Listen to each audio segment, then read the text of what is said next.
Sizo emabhayibhelini ethu Isaiah chapter 62 verses number 6. Isaiah 62 verses number 6. You'll get indlela zokwenza into ebengikhuluma ngayo. Kulo nyaka kusebenza wonke umuntu, kusebenza ngisho abancane. Nibafake nabo bazalwane. Nibafake nabo.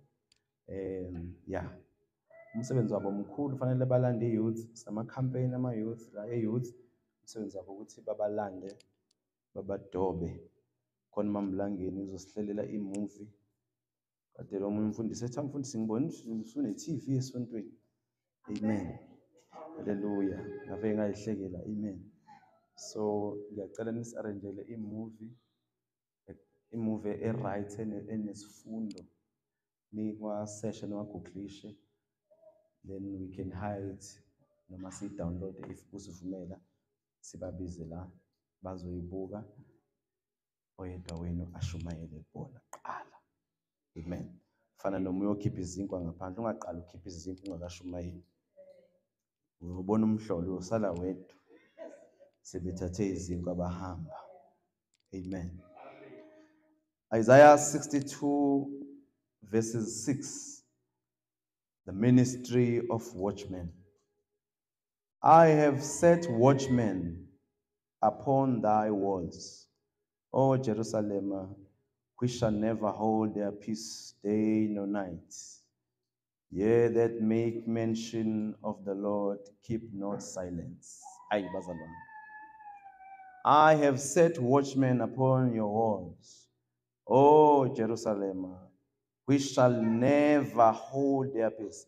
And the number of watchmen, they shall never hold their peace day and night.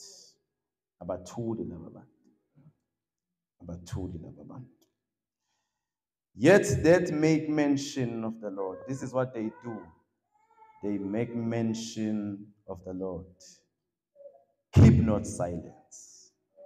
These people do not keep silence. We will do a thorough reading. I'm so glad here we understand English. It simplifies things, Mazalwan. When you read in English, ama translations ethu esiZulu somewhere somehow khona into ayilahla. So kuba easy in English. Kusengekho nokuphakama, but ezinye izinto zicaciseka kahle in English. Amen. Ngiyazama la ngikhona hayi. Amen. IsiZulu kabe ngangezwe ukuthi lithini ivesi. I have set watchmen upon thy walls.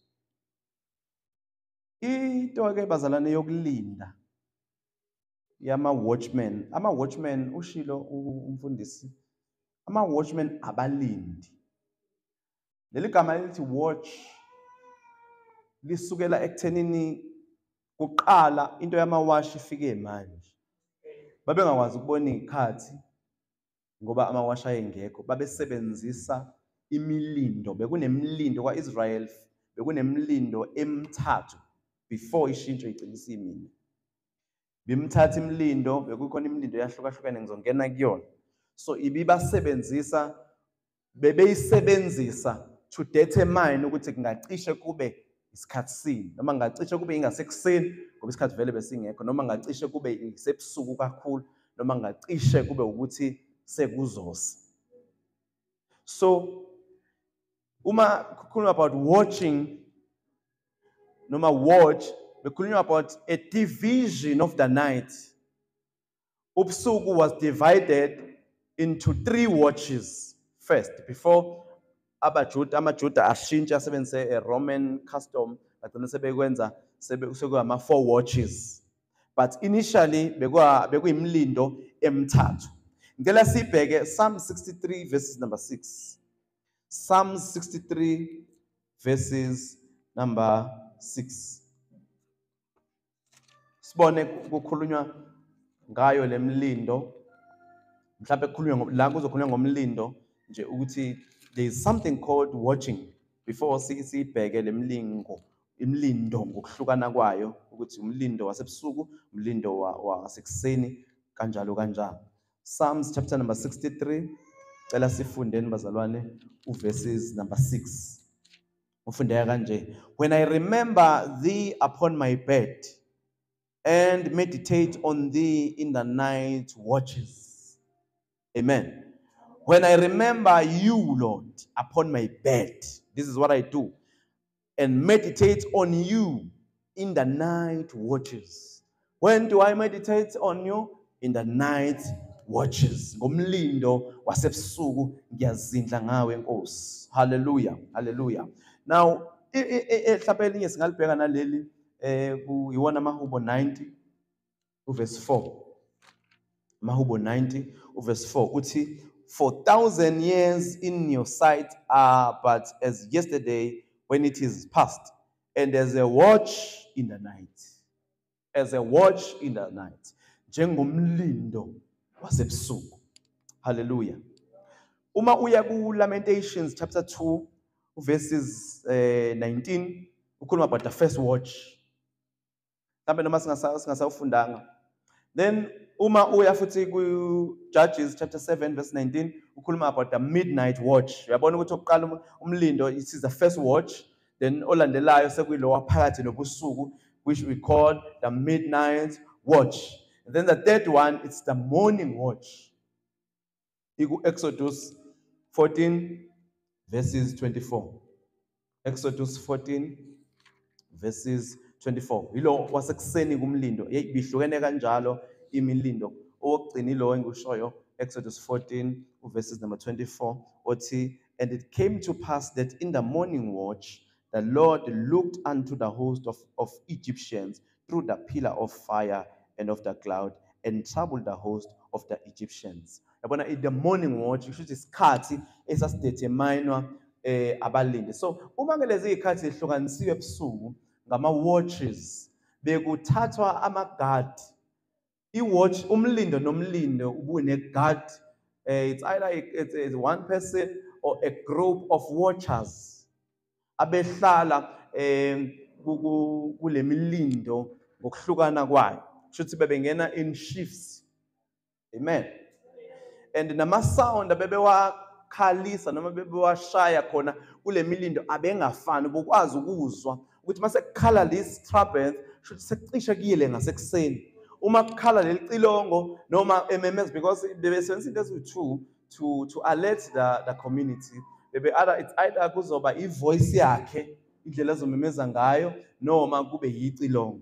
So ubebekwazi ke umphakathi ukuzwa ukuthi mase sekukhala leli hlobo lwecilongo, because every occasion has its own sound. Mhlawumbe leyo ngathi ngizongena kuyona nje kafushane. Every occasion ine sound yayo. So ukusho ukuthi umlindi akakwazi ukushaya isound ethile kungesona isikhathi sayo, because that will confuse the whole community. Hallelujah. And bekuba nento yokuthi uma eshaye icilongo as a warning, uma mhlawumbe kade i-warning yokuthi hleze kube nenkembe ezayo bese umlindi ashaya icilongo.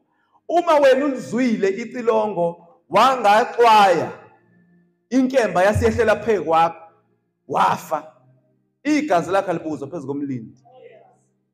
Kodwa futhi uma umlindi uNkulunkulu emnikile imessage yokuthi blow the trumpet, bese yena angalishaya icilongo, bese abantu bangaxwayi, uma inkemba ifika iyehlela phezu kwabantu befa bengaphendukanga, igazi lalabo bantu lokuzwa kumlindi.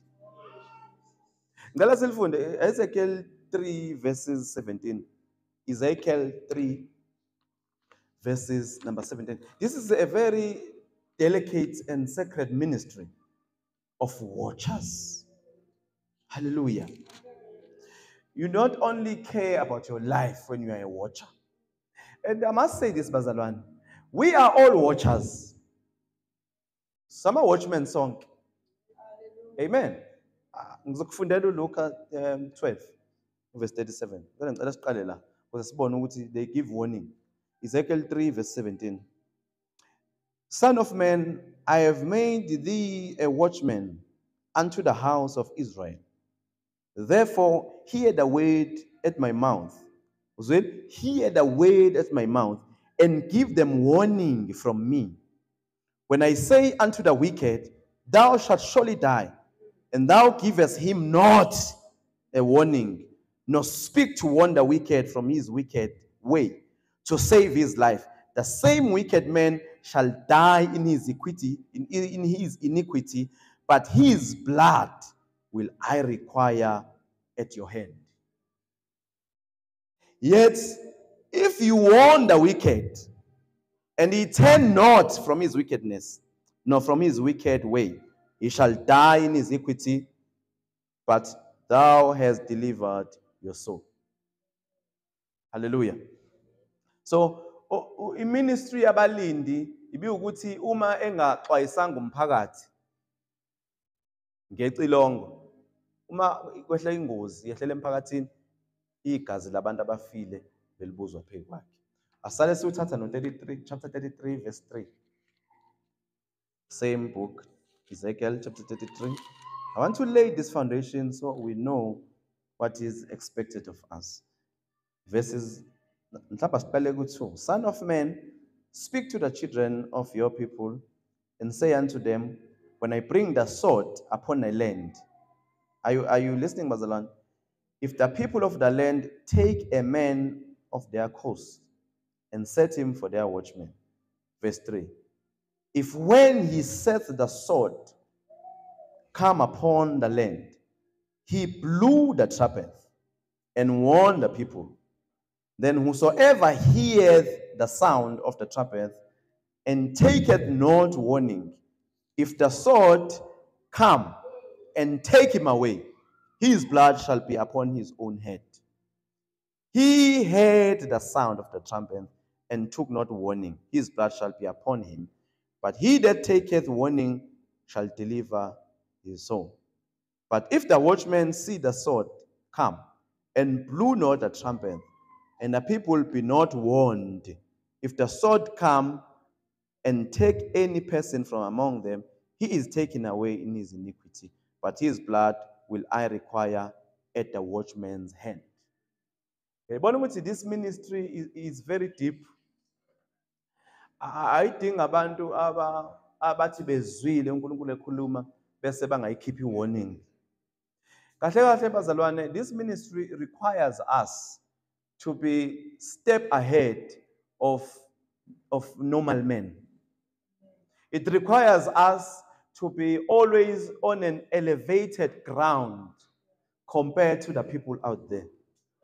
Because uNkulunkulu lenkonzo uyenzela ukuthi abazalwane bonke kube yibo abazizinto uNkulunkulu azozenza nazikhulumayo kuqala, bangamangali kanye lezo.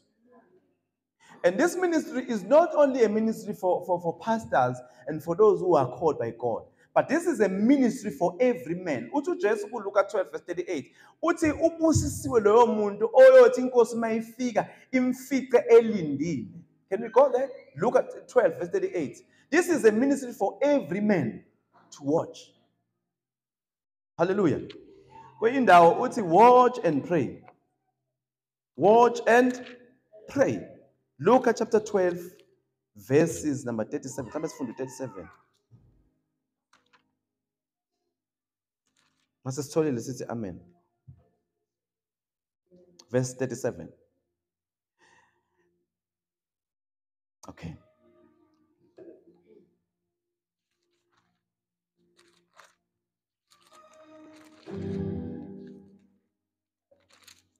We choose to take this ministry. Verse 37, Luke 12. Blessed are those servants whom the Lord, when he cometh, shall find watching. Verily I say unto you, that he shall give himself and make them to sit down to meat, and he will come forth and serve them. Blessed are those servants whom the Lord, when he cometh, shall find watching. Uma kukhulunywa about watching, akusho ukuthi umuntu ohleli ogqolozele ukuthi uJesu mayefika khona sifice sigqolozele. No. To watch is to pray. It's to take a posture of prayer. Babusisiwe ke laba banjani? Abanjani. Hallelujah. Praise God. So, bengisachaza into yokuthi imlindo le abebedetermine ngayo izikhathi. Leli gama elithi le wash nje lesilifaka la lisukela khona. Because they didn't have watches, they had watchmen. And they have different watches, izikhathi ehlukanisiwe.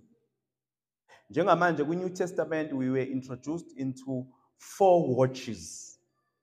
Umlindo khona umlindo wasekuseni oqala ngo-6 to 9, kube khona ngowesibili ngo-12 ngo-9 to 12, kube khona owesithathu 12 to 3, kube khona owesine 3 to 6. Bebehlukaniswe kanjalo ke kwi-New Testament. So kuzona zonke lezi izikhathi zozine bekubekwa ama-watchmen. These watchmen, during these watches, a guard was placed to watch. And ngishilo ngathi these people normally ama-watchmen abehlala ngasesangweni. It's either bahlala ngasesangweni noma bahlala phezulu odongeni. Niyakhumbula bazalwane ngalesikhathi uIsrael uJoshua ethumela iziphy zifika lapha eJericho noma zifika kulo mama lo oyekade engayiphethe kahle. Lithi iBhayibheli uRahab umuzi wakhe wawusedongeni. So uyambona lo mama, she was a watcher. She was a watcher. She was also a spy. Because a spy is able to see ezinye iziphy. Njalo egebengu isigebengu siyakwazi ukubonisa isigebengu. Sisizwa nje sakhuluma savula umlomo lo. Ngoba ufana naye. So this woman lithi iBhayibheli umuzi wakhe wawakhiwe kuphi odongeni. She was a watcher. Singamjaja nje ngokuthi kade eyihalot. And futhi ngishilo emasontweni adlule ngathi ukhona even kumaqhawe enkolo. So uma ke engenisa ezinye iziphy ezohlola izwe uhlakaniphile. Ukhuluma into yokuthi nona ningikhumbule nami mase senibhubhisa ningangibhubhisi mina yabo. So uyayazi language ya even sekufika laba bendawo ukuthi no kuthiwa kunamadoda angenela. Uthi hayi abekhona impela kodwa wasekho. Yabo. So she understand the language yama watchmen. Hallelujah. So ama watchmen ikabehlala odongeni noma odongeni oluphakanyisiwe noma ngasesangweni. Hallelujah. That is the ministry of watchmen. So during these watches ade ngwabala u4 bekunama-guard nabantu abebekwe khona ababizwa ngama watchmen. Please read with me 1 Chronicles chapter 26 verse 16. 1 Chronicles chapter 26, verses 16.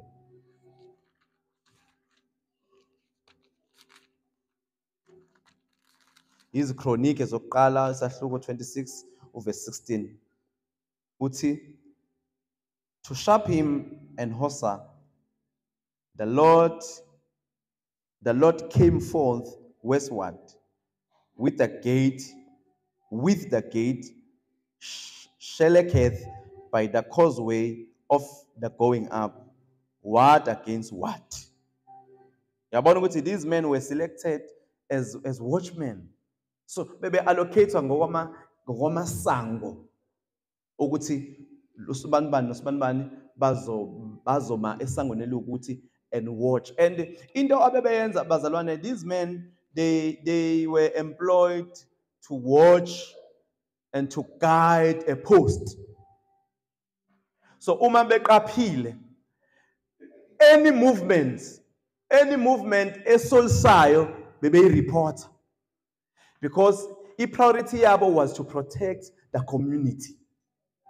I-priority yabo noma umsebenzi wabo was to maintain peace in the land. If there's any movement, ngenxa ukuthi they are sitting on a high position, abanye nje wabehlele esangweni bahlele endaweni ethe ukuphakama. That is your ministry. To sit in an elevated area or in an elevated place where you see things that normal people do not see. They sit there in an elevated area. Abanye bekubekwa even the strongholds. Noma what you call imposhongo. A place where they sit, so they will be able to scan izinto ezihamba phansi nezinto abantu abangayiboni. Ngamanye amagama bebeba kwi-advantage because bona babona izinto abantu aba on ground abangakwazi ukuyibona. Khona lo mhlambe solifunda lo verse uDavide inkosi lithi iBhayibheli omunye wama watchers wabona a certain man running coming. Meyiza ngakubona wabiza inkosi wathi buka khona lo gijimayo. Kusho a watchman. Uthi uDavide no ngiyamazi lo, he's a good man. So they babekwazi ukubona idanger isesekude and warn the people. And noma beshaya itilongo abashaye noma yiphi sound. Kune sound ye warning, kune sound yokujabula. Hallelujah. Ngifuna ingene lento yale ministry bazalwane so that we understand uma sithi we are watchers ukuthi senzani. To watch is to guard the post. Ungawufunda mhlawumbe uJeremiah 51 verse 12. Uzibhalele wena uzofunda masusu wena. To watch means to look out. They looked out. This is a ministry for every believer to look out, to be observant. These people, they are observers. They take notice of things in the spirit. They spy. They guard against enemies and wild animals. Kwabona uma ngithi ba ama spy babekwazi uma uIsrael esefuna uku-enlarge athathe more territories. Bethumela these men to spy. Ngoba ngesikhathi beyolihlola izwe, ngesikhathi befuna bona uku-expanda, bazo-expanda phela bangene ezweni labanye abantu. Because there is no expansion ngaphandle ukuthathe izwe lomunye umuntu indawo yomunye umuntu. So they were also used as spies. Hallelujah. So these men were employed in the metropolis by the gate. Cela silifundeke leli khona sizolizwa kahle. 2 Samuel chapter 18. 2 Samuel chapter 18 verse 24.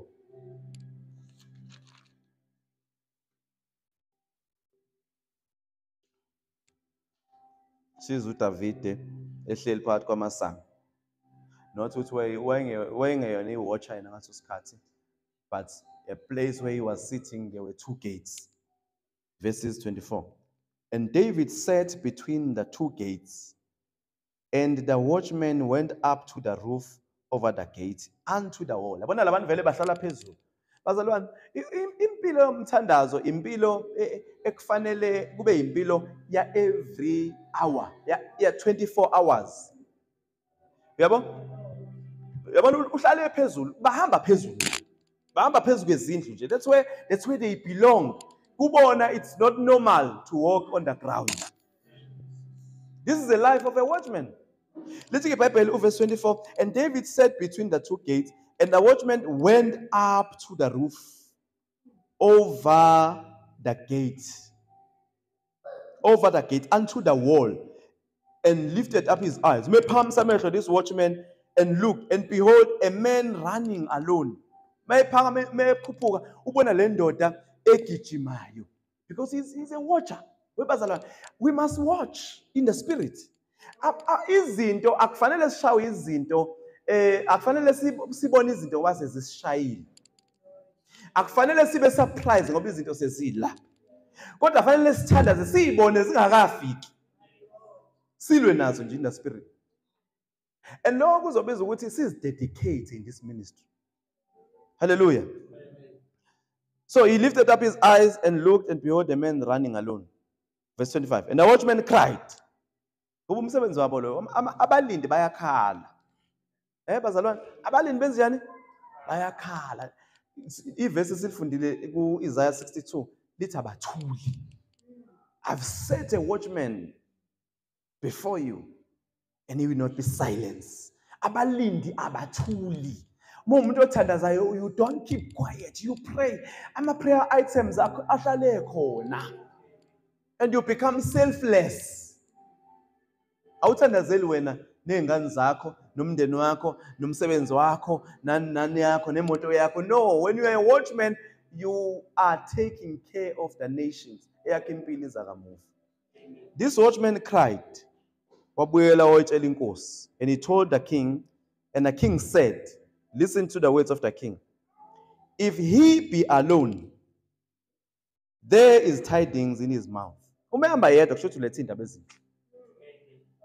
And he came apace and drew near. And the watcher saw another man running.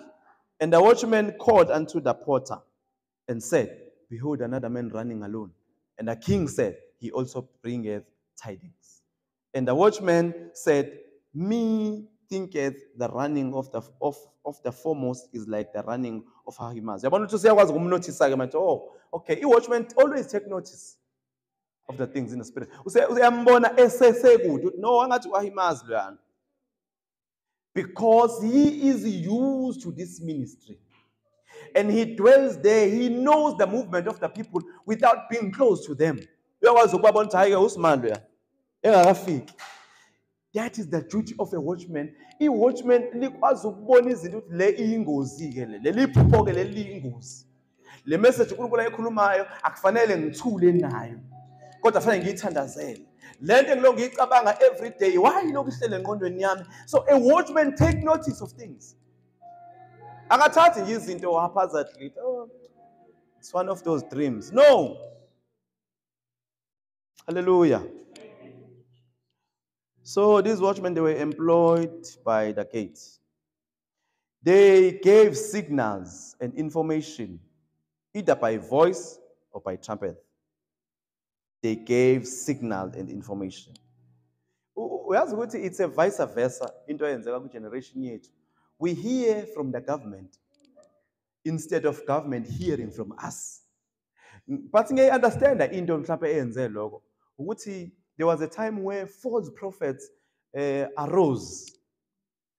Kwagcina imessage kaNkulunkulu isidilutwa yilaba prophet bamanga, and yonke into eqhamuka ebandleni yangabe isathenjwa umuntu. But God is raising watchmen in this season. People will speak as the oracles of God. Hallelujah. They patrol the city. I'm a watchman in that they patrol the city. From their room. I'm talking about you now. From their rooms. They pray for the city of Peter Marisbeck. They pray for the leadership. They pray for every road. They pray for the resources. They pray for the infrastructure of the land. They patrol the city. Hallelujah. Songs chapter 3 verse 3. They patrolled the city. These men watched on top of the walls, and especially by the gates, day and night. There is no time for rest. Uma kuphuma abanye kule mlindo bengiyibala, uma kuphela isikhathi somlindo wokuqala kungena enye igroup noma kungena abanye abantu, there is no vacant post in the towers. Bakhona abantu engikhuluma nabo namhlanje. Abanye ngiyabona bayicabangela, hayi no mfundisi ayakakhuluma nami. I know, I siyezwa bona. Yabo. I'm talking to you. There is no vacant post. Wonke ama-watchers must always be occupied by people abathandazayo. Hallelujah. They are not silent. I've said that at all. As long as they are in their post. This is important. They are not silent. Ama-watchmen awathuli. These men maintain peace and order. The skilled watchman was able to identify individual runners. He was able to identify the runners by their stride. But this is so and so. Because they are prayerful, these people. They are always found in their post. One of the things Uma uzo decide to be a watchman, as God has called us to be watchmen, you don't pray for yourself. You pray the kingdom prayers. Ngeke ngayisho lento. Into esithandazayo uma sithi sifuna ukuwina zonke lezi ndawo bengiyibala, We say, Lord, your kingdom come. And once what your kingdom come, you have activated a battle in the spirit. Because ama territories ayabanga. Do you know that kukhona indawo ezenganyelwe uSathane? Niyawazi lokho bazalwane, khona indawo eziphethwe uSathane njengamanje ezisesandleni sesitha. uNkulunkulu umhlaba ongakaJehova nokugcwala kwawo. But khona indawo where God has not been allowed to rule. And ubona ngama trends akulezo ndawo ukuthi no le ndawo le kunesihlalo sika Sathane kuleya ndawo. Let's find Revelations 2 verses number I think 12 number 13. Sambulo 2. Sengizothanda. Sambulo chapter number 2. Sifunde verse 13.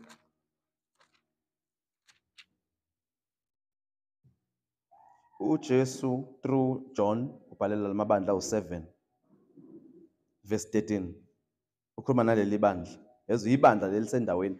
I know your works and where you dwellest, even where Satan's seat is. Yabo? Ngiyayazi imisebenzi yakho. Ngiyazi futhi la uhlala khona. Lapho la uhlala khona kunesihlalo sika Satan. There is a church, but there's also the seat of the devil. How is that possible? How is that possible? Indaba is because when we gather, we only care for our needs phela. Maxine mina right angihlangene nokuthi ngaphandle baphila kanjani, it's their choice, impilo yabo nabo uNkulunkulu uyobasiza. No bazalwane, once what Lord your kingdom come, you have activated a battle, so you must fight. We are in a battle. We are fighting against principalities, rulers, wickedness in high places. It's your responsibility to take and snatch that area from the hands of the devil. Because uSathane kunendawo ekunesihlalo sakhe. Ungena nje kwi-area uze ukuthi yabona ke la kunuka inkanuko la kule ndawo. Kunuka utshwala kule ndawo.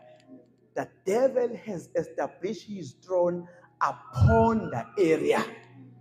And it's only watchmen who will not watch for the place, because you can't watch over a place that belongs to a different kingdom. Before you become a watchman, be a warrior. Webazalwane njengoba sonke sibizele to be soldiers, athina sonke siphathe ibhamu. They are soldiers who are doctors like watchmen. These are silent soldiers who do not carry guns. I'm a watchman, they are behind the scenes. They are in control rooms. They scan. They monitor the situations. They don't carry guns. Even in the army of David, not all of them were soldiers who carried izibhamu nenkemba namacilongo. Laba nje uGideon ayihamba nabo about 300. Bakhona babengaphethe. Actually bonke laba babengaphethe ibhamu. Khona uZadok ababe abapriest kuDavide. Ekwakuthi mase kunakele bashisa impepho bashweleze kuJehova. Njengoba sila abazalwane, ama watchmen, this is a ministry engaphathi ibhamu zenyama, engahlali bonakala phambi kwabantu. Ministry of watchers is behind the scene. A watcher ithi kushiyelwa ibithanda zithi inkosi imfihla. That is a watcher. Hallelujah. So, utikala uJesu, I know your works and where you dwellest, even where Satan's seat is. One of the roles ebandla is to dislodge the seat of the devil. Asikwazi ukukhonza bazalwane kugcwele izangoma in the same area sikuyona. Asikwazi ukukhonza sikhululeke silale ekseni uvuswe uthule. So uyazi ukuthi aseku5. We can't be silent. Fanele athi kuvusa na ukuvuka uthi rekhamuzi rephakasha uphumuye eminyango. Ushawa umoya uthandaza. You are a watcher. You are watching over the land. Because once what your kingdom come, you have declared a war. Ngesikhathi umuzwa ememeza lapha espeakini esikhulu esho ebiza uNkulunkulu wakhe, nawe ungena kweyakho i-overload, nawe ungena kweyakhe uthathe ezakhe, because you are watching over the same area. Ngamagama uyalwa ukuthi le ndawo I belong to you. It belongs to the Lord. Ngamagama I'm dislodging and dethroning the enemy. UMgideoni ebhidliza ama-altare onkulunkulu bababa wakhe. The whole community Bible amadoda endawo avuke ekuseni ecasukile ehambe efuna lo bhidlize lento. Kwakade ama-altare ababa wakhe, but the whole community benefited from these altars. Before we take over territory, we need to destroy ama-altare akhona. Ngelila ngafanele sihambe lemgaqweni and parade and speak the blood of Jesus. Even around all these temples agcwele la, and speak. Because we are watchers. We watch over the land. It's never a mistake that we are placed here. This is one of the difficult places if we because there are so many altars and so many temples of other gods. But even lapha yabazalwane kwincwadi yezenzo lithi bathi bewabona ama-altare bewazi ukuthi onkulunkulu babo onkulunkulu bani, onkulunkulu welanga, nonkulunkulu wemvula, nonkulunkulu wesivuno, kodwa there was this altar ebathi babelibheka balibona ukuthi leli, we don't know the God of this altar. Asibhale inscription phezulu sithi i-altare kaNkulunkulu ongaziwa. We will blow the trumpet the Lord day until this altar is recognized as the altar of an unknown God. Hallelujah.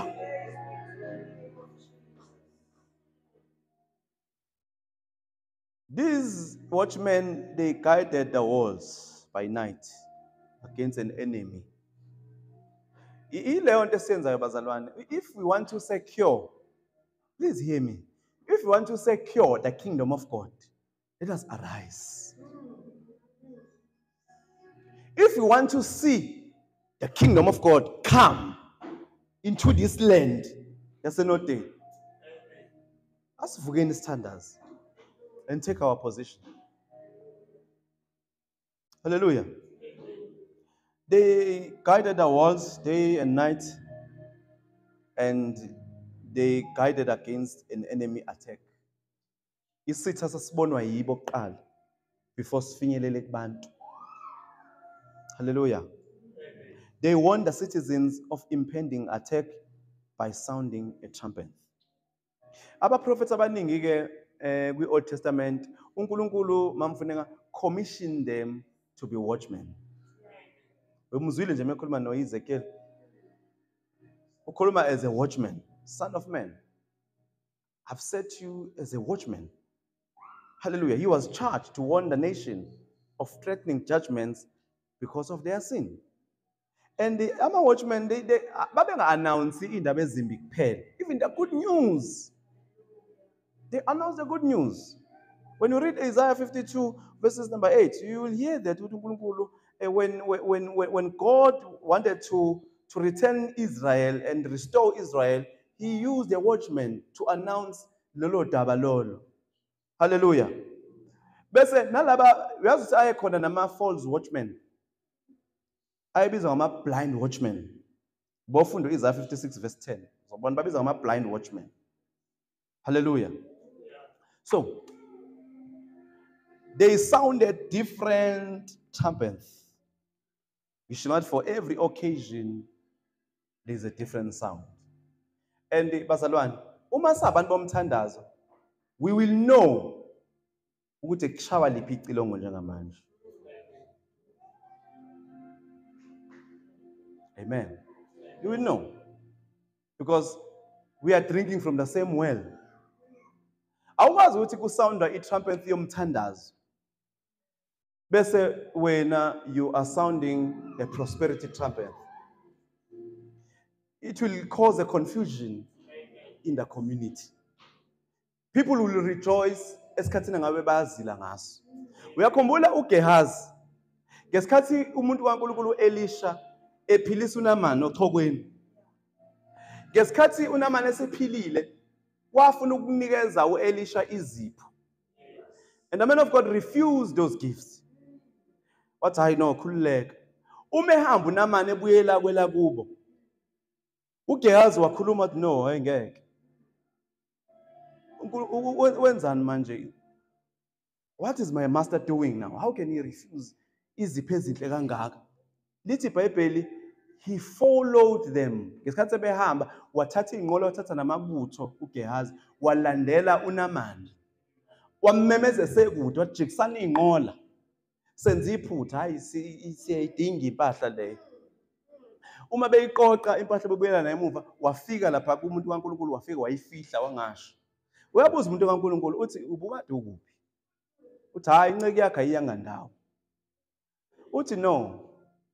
Umoya wami awukho yini kuwe for me to see ukuthi ubukade uyiphi. Awujikisanga yini inqola. Wathatha izinto ebengafanele uyithathe. Izukuthi uthini kuElisha?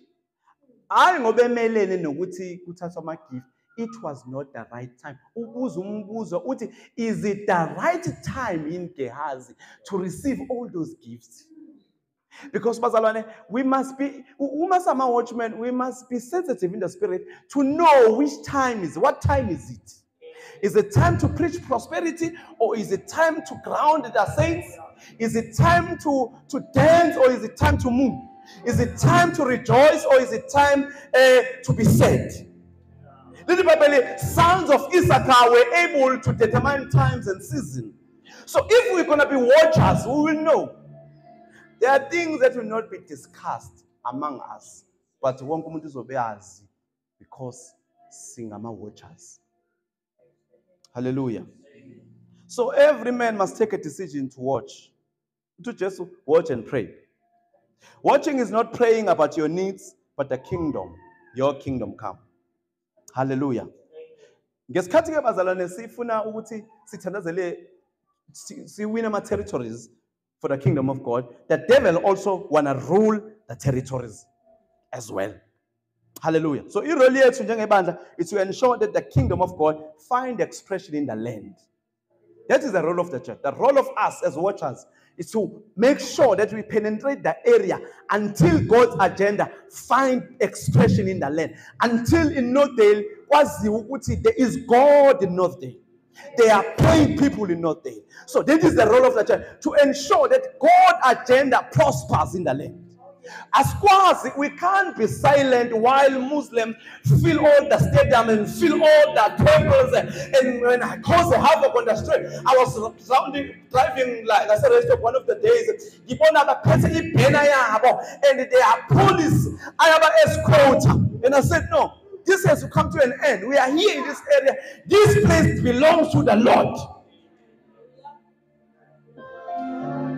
Our role is to ensure that the agenda of God in this territory find expression.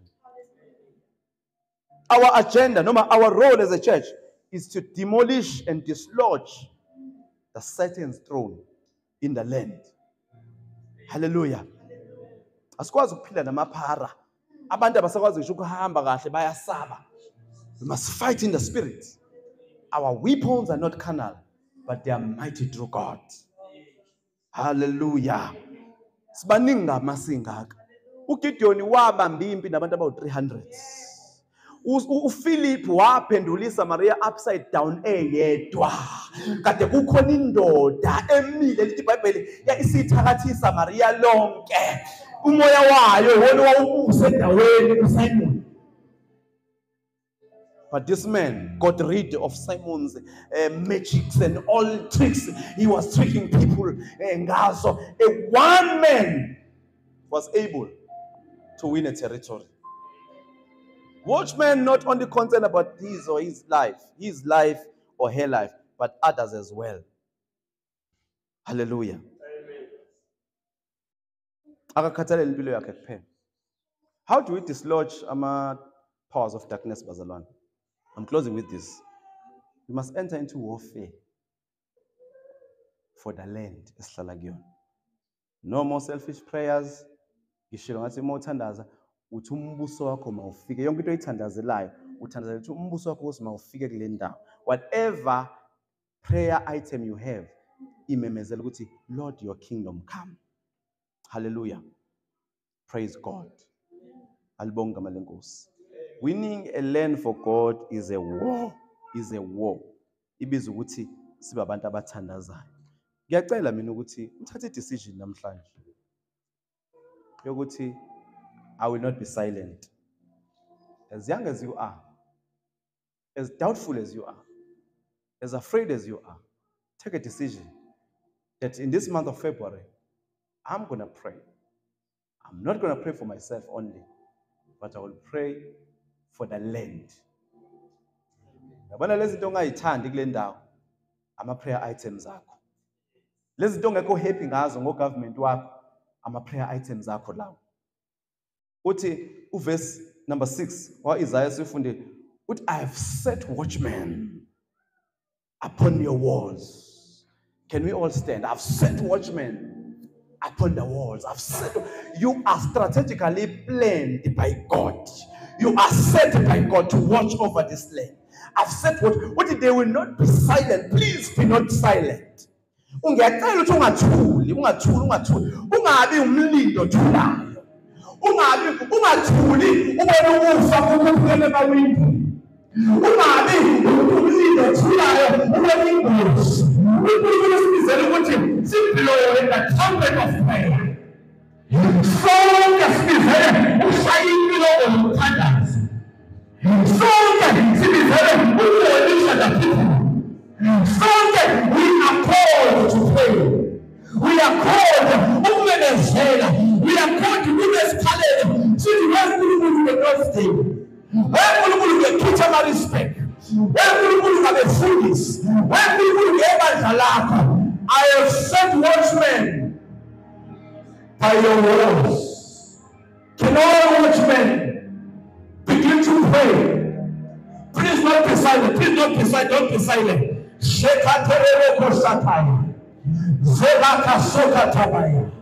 On behalf of our land. Come on, Zabala. I can't hear you, Mazalwane. On behalf of our land, all these rules, all these evils that are happening around our country, we come to you in our South Africa, our beloved South Africa. We pray, Lord God. We are taking a posture that Elijah took. Little Bible, what a salad and all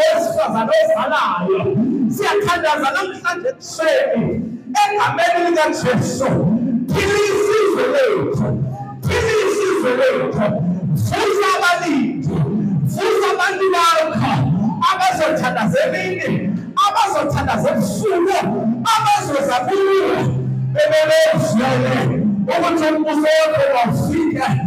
Your kingdom come, Lord.